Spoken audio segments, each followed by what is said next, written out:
नमस्ते, मैं गजेंद्र जाखड़। आप सभी का स्वागत है आपके अपने YouTube चैनल पर। साथियों, काफ़ी दिनों बाद मुखातिब हो रहा हूँ। कॉलेज लेक्चरर असिस्टेंट प्रोफेसर की काउंसलिंग को लेकर व्यस्त था। कुछ डॉक्यूमेंट्स वेरिफिकेशन होने थे। आज काफ़ी दिनों बाद आपके बीच उपस्थित हुआ हूँ। जून में आपकी स्कूल व्याख्याता यानी प्राध्यापक भर्ती परीक्षा के एग्ज़ाम हैं। आज फरवरी है और फरवरी चल रही है, लगभग 4 महीने का समय आपके पास है। तो इन 4 महीनों में कैसे तैयारी करें, उस पर आज हम बात करेंगे। संपूर्ण रणनीति आज आपको मैं आज बताऊंगा। साथियों, द्वितीय प्रश्न पत्र हिंदी विषय के बारे में आज बात करूंगा। प्रथम प्रश्न पत्र के बारे में मैंने अच्छे से बात की, किस भाग से कितने प्रश्न आते हैं उसकी चर्चा भी मैंने की है। आज हम हिंदी विषय द्वितीय प्रश्न पत्र स्कूल प्राध्यापक स्कूल लेक्चरर भर्ती परीक्षा जो आरपीसी द्वारा आयोजित होती है। तो साथियों, लगभग जो है काफ़ी समय से बात कर रहा हूँ, तो आप इंतज़ार कर रहे होंगे। तो लगभग ऐसे बात करें कि 150 प्रश्न आते हैं। लगभग, क्या गलत बोल रहा हूँ मैं, 150 प्रश्न आते हैं हिंदी विषय के और 300 अंक के होते हैं। ठीक है, एक प्रश्न 2 अंक का होता है। साथियों, आरपीएससी ने अपने पाठ्यक्रम में जो है पाठ्यक्रम को 4 भागों में बांटा है, 4 खंडों में बांटा है। पहला खंड जो है उच्च माध्यमिक स्तर का है, दूसरा खंड स्नातक स्तर का है, तीसरा स्नातकोत्तर स्तर का है और चौथा खंड जो है अपने शिक्षा शास्त्र एंड पेडागोजी का है। मनोविज्ञान का जो पार्ट है 2 यूनिट, वो प्रथम प्रश्न पत्र में दे दी है। तो इस बार इस भाग से थोड़े कम प्रश्न आपको देखने को मिल सकता है। साथियों, उच्च माध्यमिक स्तर में जो है 2 भाग है इसके भी, व्याकरण और काव्य शास्त्र। खंड 1 उच्च माध्यमिक स्तर, इसमें भी अ और ब 2 भाग है, जिसमें एक व्याकरण, जनसंचार और कविता कहानी आदि के लेखन के बारे में है। दूसरा जो माध्यमिक स्तर का उच्च माध्यमिक स्तर का जो काव्य शास्त्र है उसके बारे में जो है वो सिलेबस है। तो साथियों, लगभग कुल पहले भाग से उच्च माध्यमिक स्तर के 40 से 45 प्रश्न आते हैं। साथियों, संस्कृत शिक्षा विभाग में आरपीसी ने पाठ्यक्रम बांट रखा है कि कौन से भाग से कितने प्रश्न आएंगे, लेकिन जो सामान्य शिक्षा में पाठ्यक्रम को भागों में बांट रखा है, लेकिन किस भाग से कितने प्रश्न कितने अंकों का होगा ये नहीं बांट रखा है। ये अनुमान हम पिछली भर्ती के आधार पर लगा रहे हैं, 2022 में जो सामान्य शिक्षा विभाग की भर्ती हुई थी। साथियों, इसमें 40 से 45 प्रश्न उच्च माध्यमिक में होते हैं, जिसमें से व्याकरण के आपके 20 प्रश्न होते हैं। नोट करें आप, 20 प्रश्न व्याकरण के, 7 प्रश्न आपके जनसंचार के होते हैं, 7 प्रश्न जनसंचार के होते हैं और 3 प्रश्न पैसेज के। ठीक है, तो लगभग 30 प्रश्न जो है व्याकरण, जनसंचार यानी कविता कहानी लेखन, ये भी शामिल है जनसंचार में, और 3 प्रश्न पैसेज के। कभी वो कई बार 6 प्रश्न भी पैसेज के हो सकते हैं। तो 30 प्रश्न लगभग इस भाग से आते हैं। और काव्य शास्त्र वाला जो पार्ट है, रस है, गुण है, छंद है, अलंकार है, इस भाग से आपके 13 से 15 प्रश्न आते हैं। कुल मिलाकर 40 से 45 प्रश्न खंड 1 से आते हैं। खंड 2 की बात करें, स्नातक स्तर, जो हिंदी साहित्य का इतिहास, यहाँ से आपके 45 से 50 प्रश्न देखने को मिलते हैं। 2022 में 49-50 प्रश्न देखने को मिले हैं। स्नातकोत्तर स्तर की बात करें, जिसमें भारतीय व पाश्चात्य काव्य शास्त्र तथा कुछ रचनाएं दे रखी है, टेक्स्ट लगा रखा है वो, और हिंदी भाषा विकास बोलियां, ये है आपके खंड 3 में स्नातकोत्तर स्तर में। साथियों, भारतीय व पाश्चात्य काव्य शास्त्र से 10 प्रश्न आते हैं। रचनाओं से भी काफी प्रश्न, लगभग 20 प्रश्न के आसपास रहते हैं। तो साथियों, आपके लगभग जो है स्नातकोत्तर स्तर से 30 से अधिक प्रश्न ही इस बार आपको देखने को मिलेंगे।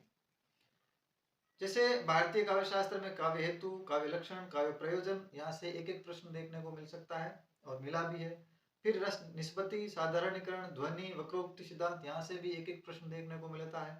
अरस्तु का अनुकरण, लॉन्जाइनस, उदात्त तत्व और मनोविश्लेषणवाद, ये तीन जो पाश्चात्य काव्य शास्त्र के टॉपिक है, यहाँ से भी आपको एक एक प्रश्न देखने को मिलता है। रचनाओं में कबीर है, कबीर के 2 प्रश्न आए थे। बालकांड के 4 से 5 प्रश्न आए हैं। जो रामचरितमानस का है। बिहारी के 2 हैं। साकेत का 9वां सर्ग है, यहाँ से भी आपको 2 प्रश्न देखने को मिले। कविता क्या है, शीरीष के फूल। कहानियां हैं, कफन, पुरस्कार, यही सच है। किसी कहानी से 1 आया तो किसी कहानी से 2 प्रश्न आए हैं। और निबंध में से भी प्रश्न देखने को मिले हैं, 1-1 या 2-2 प्रश्न। हिंदी भाषा उद्भव विकास, बोलियां, राजभाषा, देवनागरी लिपि, यहाँ से आपको 5 प्रश्न देखने को मिलते हैं। तो कुल मिलाकर स्नातकोत्तर स्तर से आपको 30 प्रश्न देखने को मिलते हैं। खंड 4 में इस बार केवल पेडागोजी है, पिछली बार मनोविज्ञान भी थी, इस बार 2 यूनिट है। इसमें जो है, इसमें आपके लगभग पिछली बार 20 प्रश्न देखने को मिले थे, लगभग 15-20 प्रश्न इस बार देखने को मिल सकते हैं। जो यहाँ से 5 या प्रश्न कम हो सकते हैं, वो आपके प्रश्न स्नातकोत्तर स्तर वाले भाग में अवश्य बढ़ेंगे। वहां 30 की बजाय 35 का आंकड़ा क्रॉस कर सकता है, ये मेरा अनुमान। अब साथी कुछ लोग और प्रश्न करेंगे, सर क्या करें, अंतिम समय है, रिवीजन कैसे करें। साथियों, मुझे ऐसा लग रहा है कि आपने कोर्स तो कर लिया होगा, कहीं से कोर्स भी लिया हुआ है तो आपने देख लिया होगा। मैं आपसे ऐसी उम्मीद करता हूँ। संपूर्ण कोर्स आपने कर लिया होगा, नोट्स बना लिए होंगे, सेल्फ स्टडी कर रहे हैं तो आपने अच्छे से किताबें ला रखी होगी और सब कुछ 1 या 2 बार आपने पढ़ रखा होगा। अब उनको दोहराने का समय है। साथियों, मैंने जैसे बताया कि उच्च माध्यमिक स्तर के लिए जो 40 से 45 प्रश्न आते हैं, उसमें व्याकरण के लिए मैंने आपको 9 से 12 नवीन हिंदी व्याकरण, उसके साथ ही हिंदी व्याकरण माला मैसर की किताब बताई। बहुत है, इसे ज़्यादा आपको कुछ पढ़ने की आवश्यकता नहीं है। आपके पास कोई दूसरी किताब है वो भी आप पढ़ सकते हैं। इतना हो कि पर्याप्त प्रश्न जो है पिछले एग्जाम में आए हो। काव्य शास्त्र के लिए मैंने इस जो उच्च माध्यमिक स्तर वाले के लिए मैंने लक्ष्मी नारायण चातक की किताब बताई थी, बेहतरीन किताब है। और जनसंचार लेखन के लिए भूपेंद्र यादव अभिव्यक्ति एवं जनसंचार माध्यम किताब आती है, वो अच्छी किताब है। यदि आपके पास 11-12 की अभिव्यक्ति एवं जनसंचार और एक पुरानी जो राजस्थान बोर्ड में चलती थी संवाद सेतु, वो भी आप पढ़ लेते हैं तो कोई इश्यू नहीं है। यदि एक किताब ही पढ़ना चाहते हैं, केवल एक किताब इसके लिए, तो भूपेंद्र यादव की अभिव्यक्ति एवं जनसंचार गायत्री पब्लिकेशन से किताब आती है। हिंदी साहित्य के इतिहास के लिए आप रामचंद्र शुक्ल का विषय पढ़ें, साथ में एक गाइड ले लें। गाइड के रूप में आप सरस्वती पांडे को पढ़ सकते हैं। आपके पास किसी दूसरे प्रकाशन किताब है गाइड के रूप में, वो भी बढ़िया है, लेकिन रामचंद्र शुक्ल को अवश्य पढ़ें। स्नातकोत्तर स्तर में साथियों, जो काव्य हेतु लक्षण, प्रयोजन, रस निष्पत्ति, साधारणीकरण, ध्वनि, वक्रोक्ति, अरस्तु का अनुकरण, लॉन्जाइनस का उदात्त तत्व, मनोविश्लेषणवाद, इन सब के लिए यदि आपके पास सत्यदेव चौधरी शांति स्वरूप गुप्त की किताब है तो वो अच्छी है, वहां से आप देख लें। और जो रचनाएं टेक्स्ट में है, कबीर है,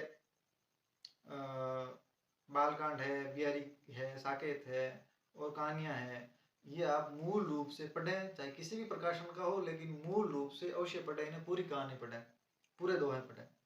हिंदी भाषा उद्भव विकास, बोलियां, राजभाषा, देवनागरी लिपि के लिए आप कहीं पर भी आपको मैटर है, आप उसमें से अच्छे से देख सकते हैं, पुराने प्रश्न देख सकते हैं। शिक्षा शास्त्र के लिए मैंने आपको लकी आहूजा की किताब बताई, इसके अभ्यास के लिए जो आपके प्रथम प्रश्न पत्र में भी काम आएगी, दूसरे प्रश्न पत्र में भी काम आएगी।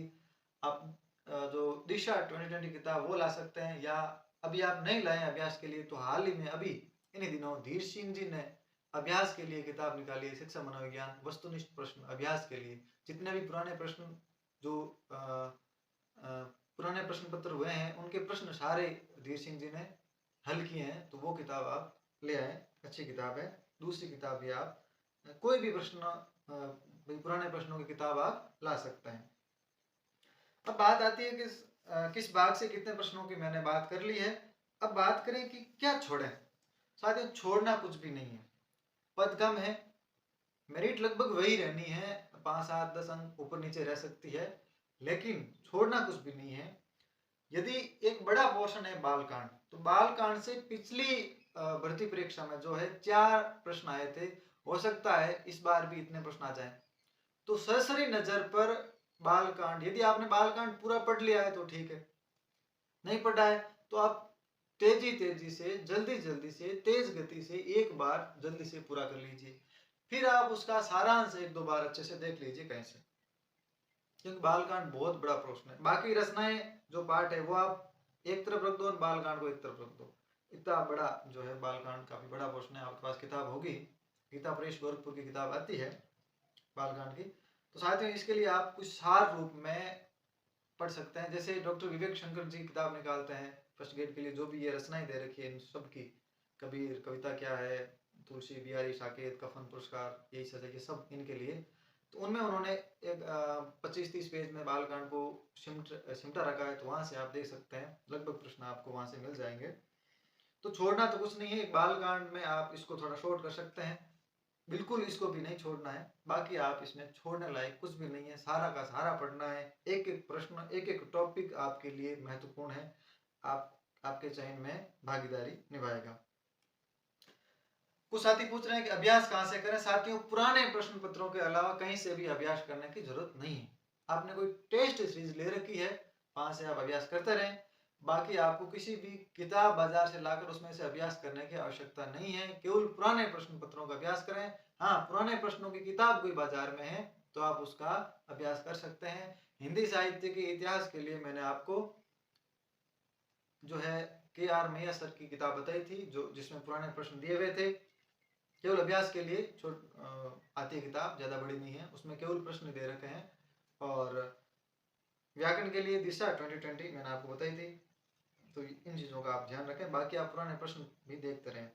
रचनाओं में कबीर से, बिहारी से, साकेत से, कहानियों से कैसे प्रश्न आते हैं, ये आप पुराने पिछले 4-5 सालों के प्रश्न जरूर देखें कि वहां से बिहारी के दोहे से कैसा प्रश्न बनता है, कविता क्या है, निबंध से कैसा प्रश्न बनता है, कफन कहानी से कैसा प्रश्न बनता है, जरूर देखें, ताकि आप कहानी को पढ़ते समय ये पता चल सके कि यहाँ से प्रश्न आ सकता है, तो वहाँ आप अंडरलाइन करके उसको रिविजन के समय जल्दी से निकाल सके। बड़ी समस्या आती है कि इन रचनाओं का रिवीजन कैसे करेंगे, तो इनको जल्दी पढ़ना है, ठहर ठहर कर ज्यादा पढ़ने की आवश्यकता नहीं है।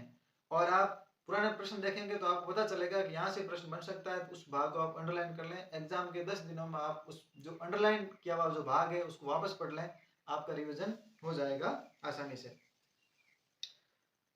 तो साथियों, कितना समय दें, जितना दे सको उतना दें। जैसे आप फ्री हैं तो लगभग 10 से 12 घंटे आप पढ़ाई करते होंगे, तो आप जो है 4 घंटे के आसपास, 5 घंटे 4 घंटे प्रथम प्रश्न पत्र को दे रहे हैं, तो 5 से 6 घंटे भी इस विषय को दें। विषय मजबूत करना बहुत आवश्यक है। विषय में आप, मैं तो कहता हूँ 140 तक सही कर सकते हैं आराम से, कोई दिक्कत नहीं है, बेझिझक 140 प्रश्न तक आराम से सही हो सकते हैं। बाकी 130 से कम रखिएगा ही मत, ये टारगेट आप लेकर चलें इतना। और हिंदी में क्या है कि बहुत कठिन प्रश्न पत्र नहीं आता है, चाहे आप कैसे ही करें, क्योंकि हिंदी वाला अभ्यर्थी चाहे वरिष्ठ अध्यापक हो, चाहे अपने फर्स्ट ग्रेड हो, इनमें सब में एक ही विषय पढ़ता है। तो क्या है कि भाषा में ज़्यादा कठिन प्रश्न पत्र बनने की संभावना नहीं रहती है। तो जो भी बनाएंगे, हमारे पास किताबें होगी वहीं से आता है, तो हम अधिक प्रश्न सही कर पाते हैं। तो आपको 130 तक कम से कम प्रश्न सही करने हैं। रिवीजन कैसे करें, साथ ही मैंने बताया आपको कि जो भी किताब आपने पढ़ रखी है बार बार पढ़ें उसको, फिर ऐसे जो है लाइंस कुछ प्रश्न अंडरलाइन कर लें जहाँ से आपको वो याद नहीं रहती चीज़ें, उन चीज़ों को आप रिवाइज के तौर पर कर सकते हैं। छोटे छोटे नोट्स बना भी सकते हैं, जैसे काव्य हेतु है, लक्षण है, प्रयोजन है, इन चीज़ों को आप छोटे छोटे नोट्स बना लें, एक एक पेज में एग्जाम के समय पढ़ सकेंगे, क्योंकि यहाँ से आपकी एक प्रश्न फिक्स आता है। तो काव्य हेतु, लक्षण, प्रयोजन ये छोड़े नहीं, अच्छे से तैयार करें, बहुत बढ़िया से तैयार करें, छोड़ना नहीं है। अरस्तु का अनुकरण, लोंजानिस का उदात, मनोविश्लेषणवाद, यहाँ से भी एक प्रश्न फिक्स है, एक एक प्रश्न, तो इनको भी अच्छे से तैयार करें। वक्रोक्ति है, ध्वनि है। तो साथियों, पुराने प्रश्न कैसे आए हैं उनको अच्छे से तैयार कर लें, ताकि यहाँ से आपके प्रश्न गलत होने की संभावना नहीं के बराबर रहे।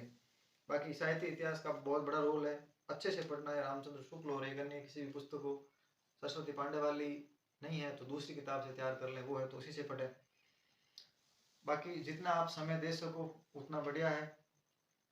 और एग्ज़ाम बहुत नज़दीक है, ज़्यादा समय आपके पास नहीं है, तो आप अच्छे से तैयारी करते रहें और प्रथम प्रश्न पत्र को साथ साथ देखते रहें। उनको उसको अलग थलग नहीं रखें। ठीक है, प्रथम प्रश्न पत्र को एक साथ में तैयार करना बहुत जरूरी है। उसकी रणनीति मैंने आपको पिछले वीडियो में बताई थी। इस वीडियो में मैंने हिंदी विषय के संबंध में बात की है। आपकी कोई जिज्ञासा हो तो कमेंट बॉक्स में लिखें।